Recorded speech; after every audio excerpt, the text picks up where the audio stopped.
Donald and Douglas are Scottish twin engines. They're practical, peppery and proud.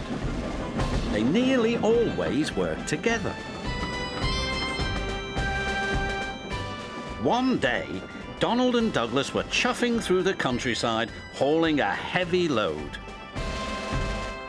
Down the line, Trevor, the traction engine, had been struggling with a big cartload of hay. Crossing the tracks, the cart's wheels had broken off. Then Trevor heard a whistle. "Oh no!" Trevor cried.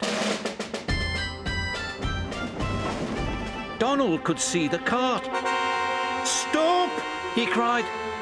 Donald's driver applied the brakes, but it was too late.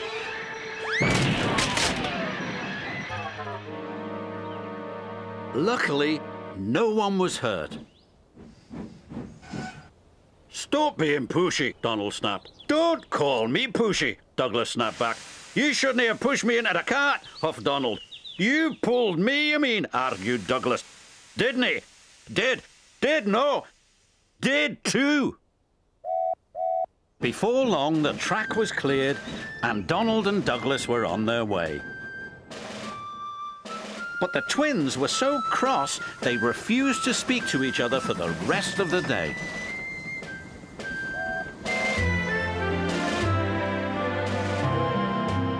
The next day, the Fat Controller needed an engine to help Duck at the smelter's yards. "May I go, sir?" said Donald eagerly. "I only need one engine," said the Fat Controller, "not two." "I'm only one engine, sir," said Donald, "and I would like to work with Duck." The Fat Controller was surprised, but agreed. Thomas was worried. "Won't you miss one another?" he asked. "I know I'd miss Annie and Clarabelle." "I'll work better on my own," sniffed Douglas. "I have work to do," huffed Donald.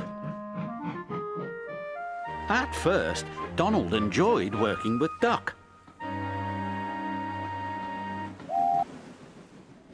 Then, things started to go wrong.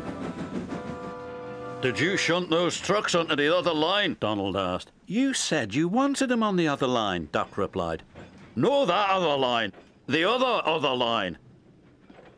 Donald was cross. "Douglas would have known what I meant," he huffed. Douglas was working on his own. He chuffed dutifully through the beautiful countryside.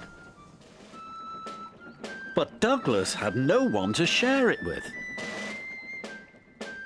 Although he tried not to, he was beginning to miss his twin. That night, Douglas's driver took him to visit Donald. "I was just passing," said Douglas. "Have you come to say you're sorry?" Donald sniffed.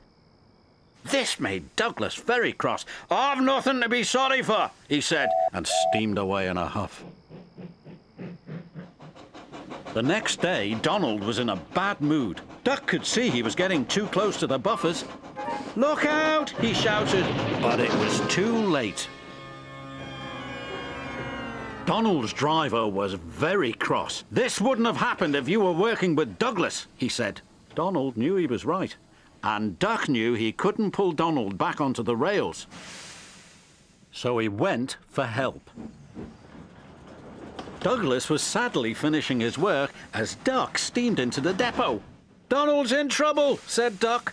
"Donald in trouble!" Douglas cried. "I'm on my way!" And he steamed off as fast as he could.